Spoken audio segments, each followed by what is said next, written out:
For most of you wey dey ask wetin be the thing wey the Nnamdi lawyer talk concerning wetin dey fly for social media, say the Nigeria government are planning to buy Nnamdi by giving him a death sentence. Now come and watch the full video and listen by yourself so that you will not be carried away or you will not be on the other lane where other people get the right information.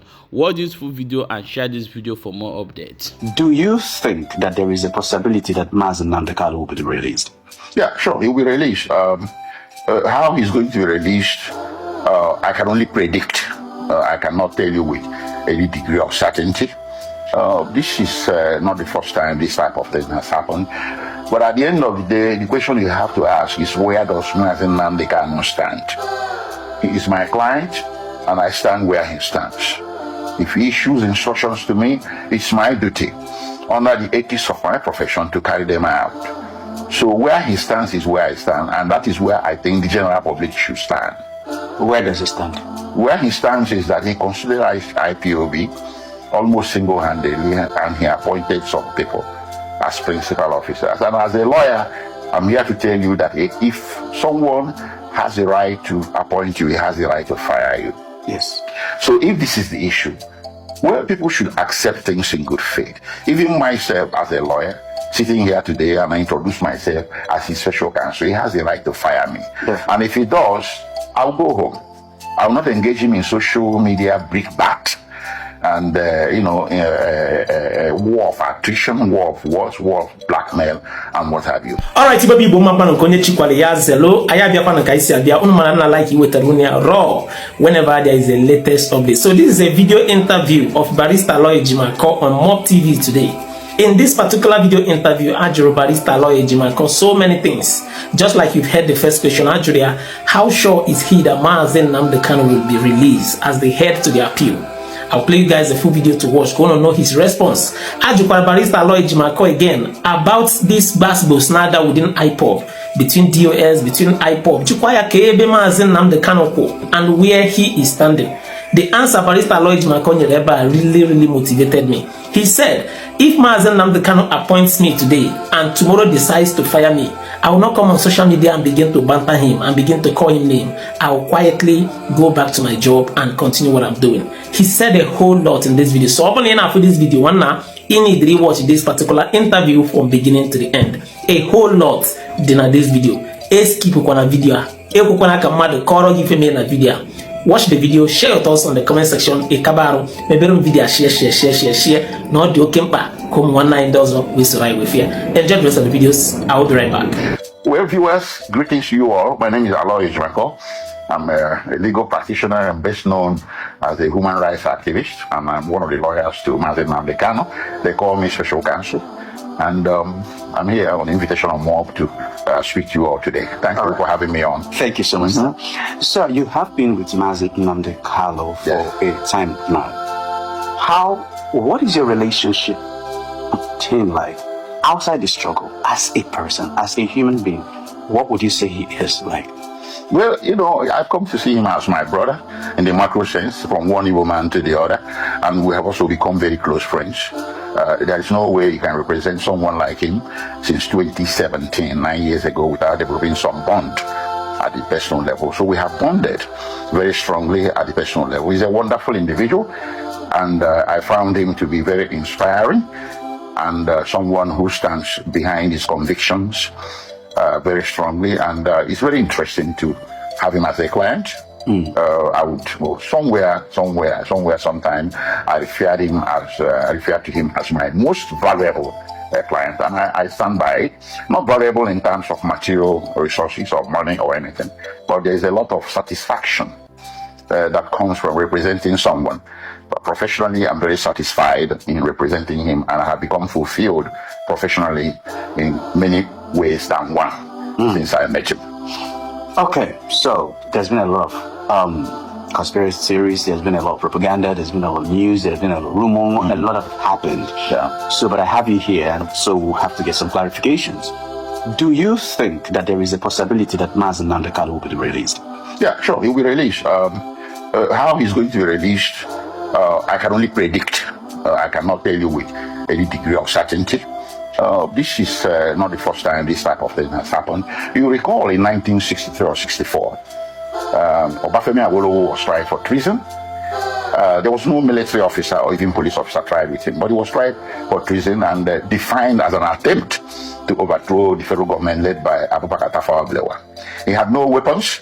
I think somewhere, some local police constable found a then gun in the house of Anthony Inahoro. Inahoro was Awolowo's principal associate in the Action Group Party that was trying to control the Western Nigeria. So I think that was escalation of the political quarrel between him and the Tafawa Balewa government. So they charged him for treason, and he couldn't beat the rap. So everybody at that time, and historically now, you young men reading history, that at that time the judge, late Justice Showimo, told Nigerians in his memoir, in his before he died, that his hands were tied. So what he was saying basically was that Awolowo's case was political. It wasn't legal. It wasn't anything for the judiciary to settle. And I had said somewhere else, and I'm sure somebody else must have said it, that Nnamdi Kanu's case mirrors that of Awolowo. His case is more political than legal. I maintain that stance. So when I was lead counsel, between February 2024 and March 2025. I maintain that stand, even in open court. I have made an application for the judge to recommend that the parties go home and settle, because this matter is more political than legal. But sometimes in any society, especially one as not so well ordered as ours, there is this strange mix of politics and legalities. And Nnamdi Kanu caught up in that web. And that is why he's today serving a life sentence. So there are two paths, two avenues to seeking for his freedom. One is through the judicial path, which is in process right now. The appeal process is ongoing, and we expect that it shall be concluded before the end of the year, and we intend to prevail.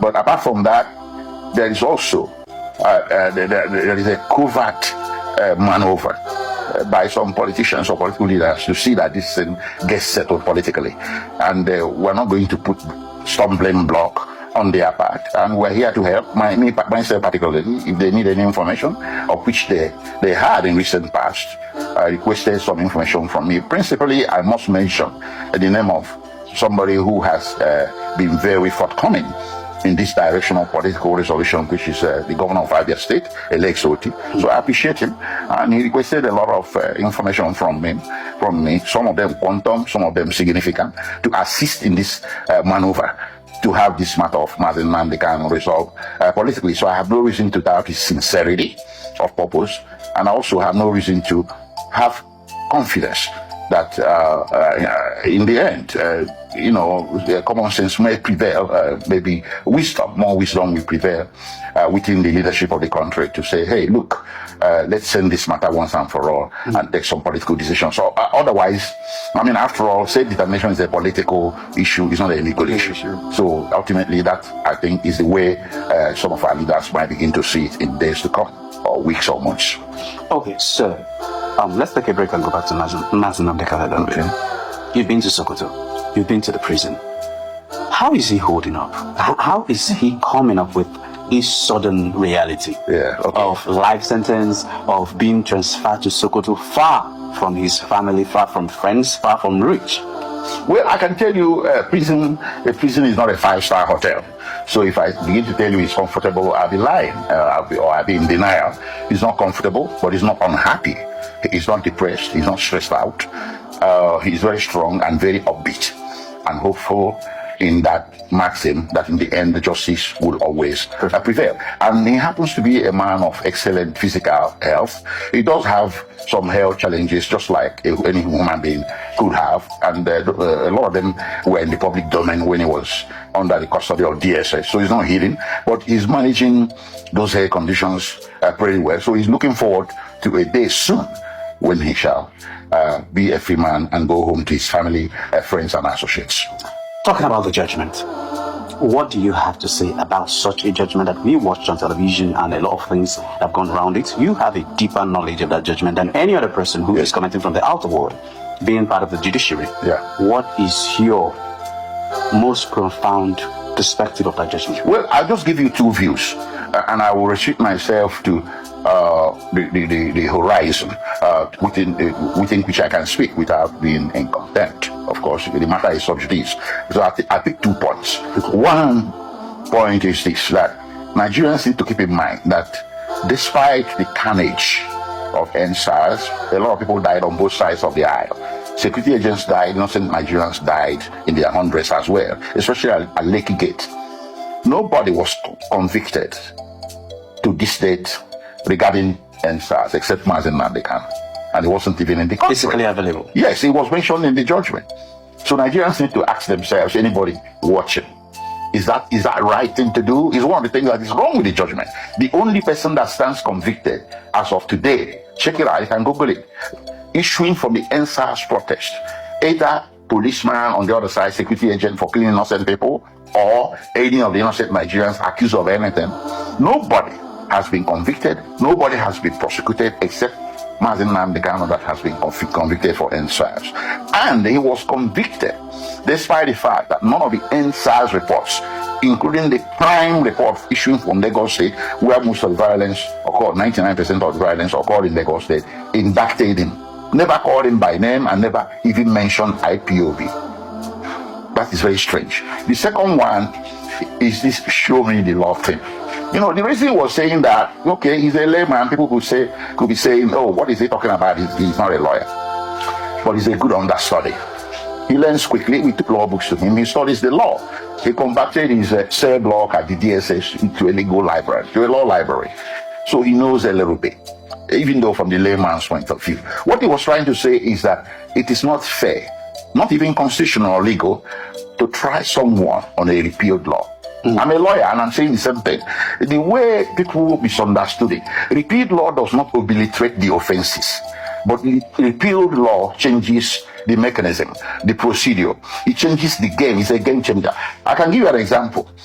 Up to the time of General Abdul Salami Abubakar, we had the Armed Forces and Firearms Decree. And we had the Armed Forces and Firearms Tribunal. Okay. Empaneled mostly by military officers.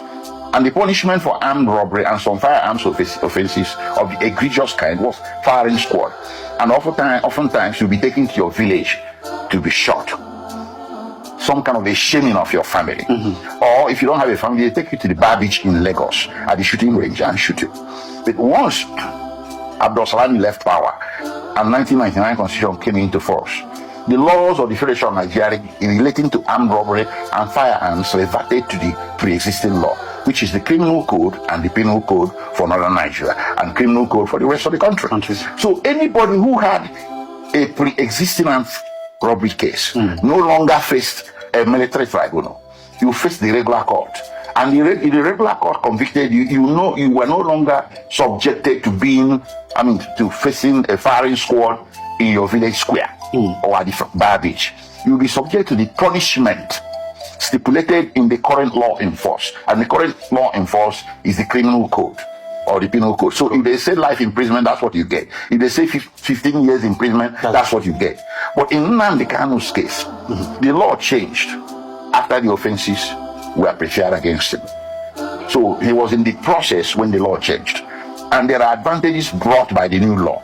Under Section 12 of the Nigerian Constitution, I think Section 36 of 12, a defendant or a suspect is allowed to take advantage of changes in the law. So you cannot relate back to punish him or give him a harsher punishment. So he was saying, in effect, you have the right to try me. Yes, I concede to it. But it has to be clear to me under which law you are proceeding, so that I'll be able to, put forward my defense. I'll be able to adduce my defense. Am I adducing my defense under the old law, which is now moribund, or am I adducing my defense under the new law? That was where everything came to a head, and the disagreement occurred. But the judge proceeded anyway and convicted him under the old law. So these very two issues I brought out should be illustrative enough of what is wrong with that judgment. And we shall lay these things along with the other reasons before the Court of Appeal. Nnamdi Kanu is, since he was brought back from Kenya, adopted from Kenya down to Nigeria, his organization, which he headed, or he's still the head, IPOB, there's been a lot of squabbles within them. Is it in any way affecting the trust of the people in the struggle? Well, There is no organization, even a country, that you will not have skirmishes. Even the best well-ordered societies, you do have skirmishes within and without. So IPOB is not insulated from such clashes. But at the end of the day, the question you have to ask is, where does Nnamdi Kanu stand? He is my client, and I stand where he stands. If he issues instructions to me, it's my duty, under the ethics of my profession, to carry them out. So where he stands is where I stand, and that is where I think the general public should stand. Where does he stand? Where he stands is that he considered IPOB almost single-handedly, and he appointed some people as principal officers. And as a lawyer, I'm here to tell you that if someone has the right to appoint you, he has the right to fire you. Yes. So if this is the issue, well, people should accept things in good faith. Even myself as a lawyer, sitting here today, and I introduce myself as his special counsel, he has the right to fire me. Yeah. And if he does, I'll go home.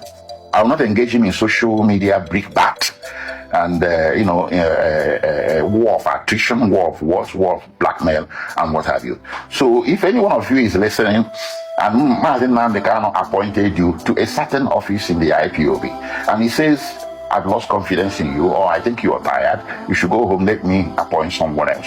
It does not diminish you.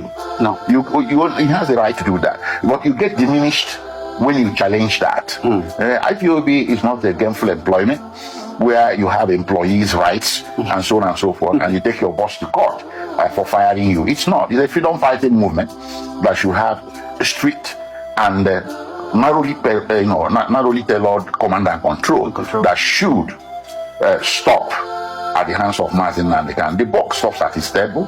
So when he takes decisions, even though tough and unpleasant sometimes, you just have to abide by those decisions. So I stand by him. I stand by any decision he takes. The only duty I owe to him is to advise him truthfully and faithfully, and leave him to take decisions. But right now, where does he stand? Like currently, where is he stand? Is it on the constituted people, the DOS that he has constituted, or what? Where is? Well, I can tell you here.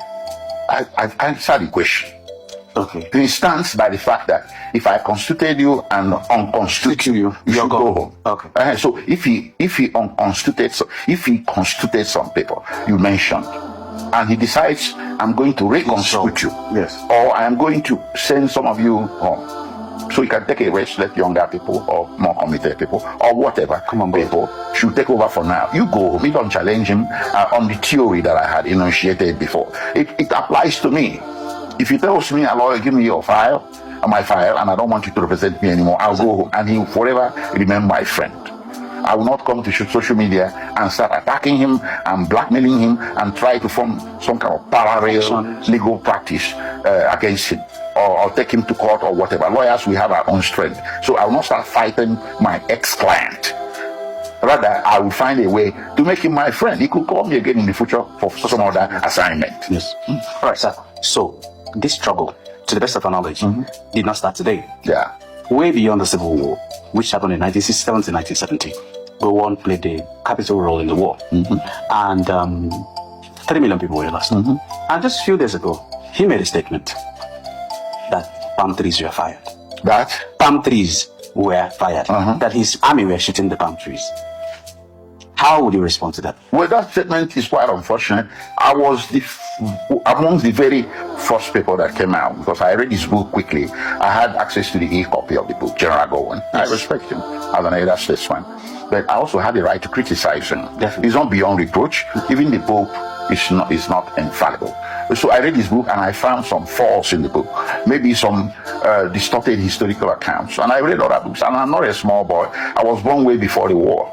Okay, so I knew some of these things by sight and sound. I saw them happening, and these things were not presented as he did in the book. So I criticized him. And that part about bullets shooting palm trees is unfortunate. I think it offended the sensibilities of Igbo people, or people of former Biafra, or former Eastern Nigeria. But guess what? One Dan Bature, I think Garuba Dan Bature, he issued threats against me. He made an amateur video where he threatened me that I was insulting Gowon, that Northerners respect Gowon, that I'm insulting Gowon. If I insult Gowon again, then maybe they will deal with me. He introduced himself as president or leader of Arewa Youth. Yes. Okay? You are telling us that Gowon is northern leader. I thought he was head of state of the entire country. And you're belittling him now as a tribal leader. It's quite unfortunate. So I'll tell Bature, Garuba, and his cause, wherever they are, the position I took is protected by the Constitution. I never insulted Gowon. I criticized the book, and I think when he published the book, he expected some critic to come on. And the Gowon that everybody knows probably would not share the same view as this Bature. A lot of people have done that. I don't know why they singled me out. Maybe because I'm Martin Nnamdi lawyer, or maybe because my criticism got deeper, maybe much deeper than the other people said. So I don't know what it is. But the jury is still out, and the discussion is ongoing. So if they are going to be threatening more people, they should be ready to threaten more people. But that book will continue to be discussed in eternity. Because the only way he couldn't have discussed the book is that he didn't publish it. The book at all. Thank you. All right. So lastly, 4 years ago, 3 years ago, the Minister of Justice, Albata Canada, Kelechi Madu, raised an alarm, advocated for the release of Nnamdi Kanu. The United Nations ordered the release of Nnamdi Kanu. There was a debate in the House of Lords in England, Britain, for the release of Nnamdi Kanu. And all these things fell to deaf ears. As a legal person, with all this international community interfering, is there no consequence to disobeying them? Well, like I said, some of the diplomatic consequences of the interdiction of Nnamdi Kanu and how he has been treated within Nigeria's legal system, maybe most of them will not be out in the open. I'm sure there are covert or hidden diplomatic consequences, not in terms of sanctions or boycott or whatever, but I'm sure a lot of nations must have had some cold feet in dealing with Nigeria in terms of a lot of things. If you read the current, the last State Department of United States counter reports, it was very harsh in criticizing Nigeria's legal system. And this case of Nnamdi Kanu is what is playing out at the back of the mind of the people that prepare that report. So there's a lot of things that we don't see. And at the end of the day, I think it will be better for Nigeria to think more deeply about all these things and do a cost-benefit analysis. Is it costlier to keep Nnamdi Kanu in detention, or is it less costly? The answer is straightforward and beyond debate. It's far cheaper for the government to release him than holding him. Cheaper in so many different ramifications, not just materially cheaper. Politically, it's more beneficial. Diplomatically, it's more beneficial. And also, it is more beneficial in terms of the interrelationship of the various tribes and geopolitical zones in the country. So the question that should be posed to the government is that what is really your benefit in keeping him in detention? No. So release him. Thank you. Lastly, a lot of people are coming out. Videos are making rounds to apologize to Nnamdi Kanu. Yes, and they apologized to me as well. How that blackmailed me, a lot of them have apologized to me. How does it feel? Even to him, Nnamdi Kanu, seeing that all his predictions about insecurity, everything is coming out on point the way he said. Okay. I misread the apology you're talking about. I was thinking apology of those who had criticized him, the way he ran things. They criticized me the way I ran his legal defense. And even though I succeeded in making sure he was not brought to trial when I was a lead counsel, I can beat my chest and say that. So I was criticized unfairly, and some of them came out and apologized to me. Well, coming straight to the specific point of his predictions coming true and the apologies that has drawn into the public square. Well, I can say good riddance to bad rubbish. People who disbelieved what he was saying, and again, not just disbelieving. I think part of the reason the legal system treated him the way they did, in the terrible way that they treated him in the legal or judicial system in the country, is because of his speech. I said it sequel to his conviction that this is the only man I know in my legal practice between the United States and here who was convicted on mere speech, on uttering of certain words that didn't sit well with the society. You see, those words may not sit well with you as a government or a section of Nigerians. It might even be termed inconvenient, but by God, they are not illegal. So it's not good for a government of the day, to seek to suppress free speech by means of punishment of some sort. It's not done, and it's not desirable, and it's not the way to build a unified and successful society based on progressive ideas of justice, fairness, and the truth. So I'm happy today there is some vindication. More shall come. And I think all of these things will be what will play out and parlay into a metaphor and parlay into the decision, the ultimate decision that I referred to previously as to whether he's going to be released or not. So a change of heart is coming, and I hope pretty soon we shall see it in the open. This is a beautiful moment with you. The lasting solution of Nigeria, do you think that Nigeria could be redeemed? Or do you think that Nnamdi ideology of dividing the country is the only lasting solution? Well, you see, listen, one could say this or that, and they start accusing you of trying to split the country. But listen, self-determination is sort of our laws. We just have to face it. Anybody in that could Google it. Article 20 of the African Charter on Human and People's Rights, ratified by Nigeria in 1983 or 1984, is part of our laws. It recognizes self-determination as an inalienable right of every Nigerian, and is also recognized as a fundamental right. So when lawyers go to court to enforce your fundamental rights, they cite to the African Charter that I just cited. So it's an organic law, highly respected in this country. So if an alpha male, someone like Nnamdi Kanu, steps forward and says, I want a separate country, you don't consider it a law enforcement issue. You consider it a political issue. It's an indirect invitation to a dialogue. And in that dialogue, you may not end up with granting him his wish, but that dialogue may throw up solutions that would make society better. In that dialogue, solutions for a better Nigeria could come, and if those solutions could not be found, maybe people might as well go their separate ways if they cannot find a common ground to coexist as a nation. That is the thesis of his agitation. Thank you. Wonderful people, welcome back. As I've watched this video, share and make sure you follow this page for more updates as they hot.